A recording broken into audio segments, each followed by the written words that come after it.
साल 1942। दुनिया में दूसरा विश्व युद्ध अपने चरम पर था और ब्रिटिश सरकार चाहती थी कि भारत और भारतीयों की इस युद्ध में सक्रिय भागीदारी हो। इस युद्ध में सहयोग पाने के लिए स्टैफोर्ड क्रिप्स के नेतृत्व में वर्ष 1942 में एक क्रिप्स मिशन भारत भेजा गया। सक्रिय सहयोग के बदले कांग्रेस ने यह मांग की कि वास्तविक शक्ति तुरंत भारतीयों को सौंपी जाए, लेकिन क्रिप्स मिशन और कांग्रेस के बीच बातचीत टूट गई क्योंकि ब्रिटिश सरकार ने कांग्रेस की मांगों को अस्वीकार कर दिया। क्रिप्स मिशन की असफलता के बाद भारतीय जनता रुष्ट हो गई और विश्व युद्ध के दौरान वस्तुओं की कमी और कीमतों में भारी वृद्धि ने जनता के असंतोष को और गहरा कर दिया। जनता के इस असंतोष को गांधी जी भली भांति समझ रहे थे और इसी को ध्यान में रखते हुए भारतीय स्वाधीनता के लिए और सक्रिय रूप से प्रयास करने लगे।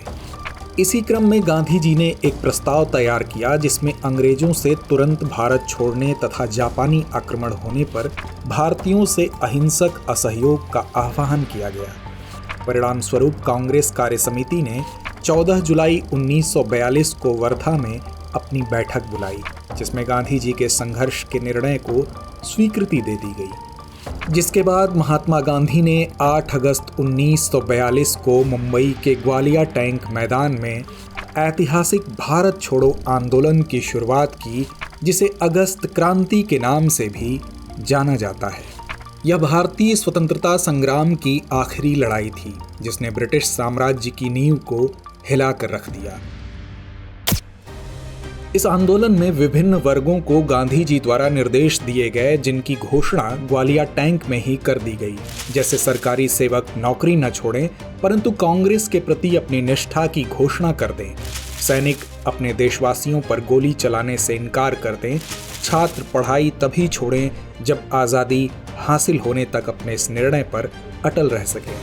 यदि कोई जमींदार सरकार विरोधी हो तो कृषक पारस्परिक हित के आधार पर तय किया गया लगान अदा करते रहें, किंतु यदि कोई जमींदार सरकार समर्थक हो तो उसे लगान अदा करना बंद कर दें और राजा महाराजा जनता को सहयोग करें तथा अपनी प्रजा की संप्रभुता स्वीकार करें। देशी रियासतों के लोग शासकों का सहयोग तभी करें जब वे सरकार विरोधी हों तथा सभी स्वयं को राष्ट्र का एक अंग घोषित करें।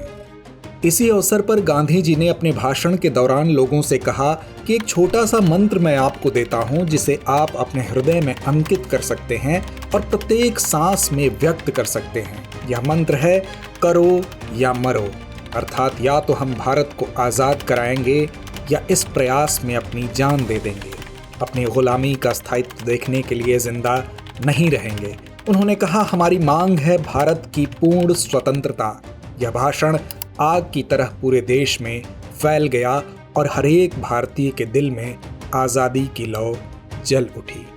इस आंदोलन के दौरान गांधी जी तथा कांग्रेस के मुख्य नेताओं को गिरफ्तार कर लिया गया। गांधी जी को गिरफ्तार कर पूना के आगा खां पैलेस में रखा गया। कांग्रेस को गैर कानूनी संस्था घोषित कर उसकी सारी संपत्ति को जब्त कर लिया गया।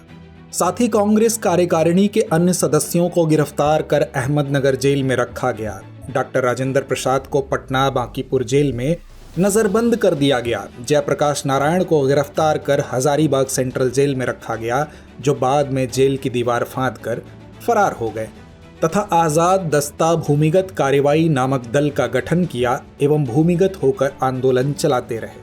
कई नेता ऐसे भी थे जो अंग्रेजों के कई बार प्रयास करने के बावजूद गिरफ्तार नहीं हो पाए, जिनमें ग्रैंड ओल्ड लेडी के रूप में जानी जाने वाली अरुणा आसफ अली भी थीं, जिन्होंने 9 अगस्त 1942 को मुंबई के ग्वालिया टैंक मैदान में तिरंगा फहराकर भारत छोड़ो आंदोलन का बिगुल बजा दिया। सितंबर 1942 के बाद बढ़ते हुए ब्रिटिश दमन के विरुद्ध यह आंदोलन भूमिगत हो गया। गिरफ्तारी से बचे नेता जयप्रकाश नारायण, राम मनोहर लोहिया, अच्युत पटवर्धन, सुचेता कृपलानी आदि ने भूमिगत रहते हुए आंदोलन का नेतृत्व किया। बंबई में उषा मेहता ने सर्वप्रथम रेडियो का प्रसारण किया और कांग्रेस की रणनीतिक कार्रवाइयों और महत्वपूर्ण सूचनाओं को जनता तक पहुंचाया। गांवों और कस्बों में भूमिगत आंदोलन शुरू हो गए। नेता गुप्त रूप से अपनी गतिविधियों को संचालित करने लगे। उन्होंने गुप्त सभाएं की, बम विस्फोट किए और सरकारी संचार व्यवस्था को बाधित किया। गांधी जी के इस आह्वान के बाद देश के कोने कोने से लोगों ने ब्रिटिश सरकार के खिलाफ संघर्ष की जंग छेड़ दी। विद्यार्थियों ने स्कूल कॉलेज छोड़कर सत्याग्रह में भाग लिया। महिलाएं भी इस आंदोलन में सक्रिय रूप से शामिल हुईं। ब्रिटिश सरकार ने इस आंदोलन को कुचलने के लिए कठोर कदम उठाए और कई जगहों पर ब्रिटिश सरकार ने गोलियां चलवाईं। तो यह आंदोलन हिंसात्मक हो गया और सरकारी दफ्तरों, रेलवे स्टेशनों और टेलीग्राफ ऑफिसों पर हमले होने लगे। अनेक जगहों पर रेल की पटरियां उखाड़ी गईं और स्टेशनों में आग लगा दी गई, जिनमें अनेक निर्दोष लोग मारे गए। किंतु इस सबके बावजूद आंदोलन की तीव्रता कम नहीं हुई। महाराष्ट्र, उत्तर प्रदेश, बिहार, बंगाल, पंजाब और असम जैसे राज्यों में इस आंदोलन की गूंज सुनाई देने लगी। किसानों, मजदूरों, विद्यार्थियों और महिलाओं ने इस आंदोलन में बढ़ चढ़कर हिस्सा लिया। भारत छोड़ो आंदोलन की खासियत यह थी कि इस आंदोलन में महिलाओं ने बढ़ चढ़कर हिस्सा लिया और पुरुषों की बराबरी करते हुए इसका नेतृत्व भी किया। यह आंदोलन इसलिए भी खास था कि इसने भारतीय राजनीति की आधारशिला रखी। आंदोलन के दौरान 1942 से 1944 तक भारत के विभिन्न हिस्सों में लोगों को गिरफ्तार किया गया। कई प्रमुख नेताओं को जेल में ही यातनाएं दी गईं, परंतु भारतीय जनता ने हार नहीं मानी। उनके हृदय में स्वतंत्रता की ज्वाला जलती रही। आंदोलन ने ब्रिटिश सरकार को यह स्पष्ट संकेत दे दिया कि भारतीय जनता अब और ब्रिटिश शासन को बर्दाश्त करने के लिए तैयार नहीं है। यह आंदोलन भारतीय स्वतंत्रता संग्राम का निर्णायक मोड़ साबित हुआ। यद्यपि यह आंदोलन तत्काल स्वतंत्रता दिलाने में सफल नहीं हुआ, लेकिन इसने ब्रिटिश सरकार को यह एहसास करा दिया कि उनका साम्राज्य अब अधिक समय तक नहीं टिक सकता। वर्ष 1945 में विश्व युद्ध समाप्त होने के बाद ब्रिटिश सरकार पर भारतीय जनता की स्वतंत्रता की मांग को मानने का दबाव बढ़ गया। अंततः 15 अगस्त 1947 को भारत स्वतंत्र हुआ और भारतीय तिरंगा लाल किले पर फहराया गया। इस प्रकार भारत छोड़ो आंदोलन ने भारतीय स्वतंत्रता संग्राम में एक महत्वपूर्ण भूमिका निभाई।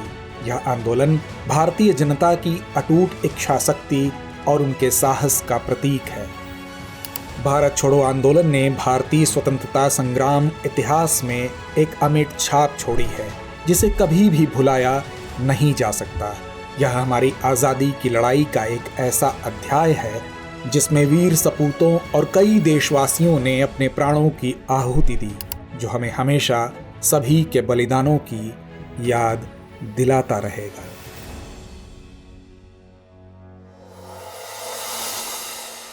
डियर व्यूअर्स, अपने एग्जाम की तैयारी को और बेहतर करने के लिए हमारे चैनल को लाइक, शेयर और सब्सक्राइब करना न भूलें।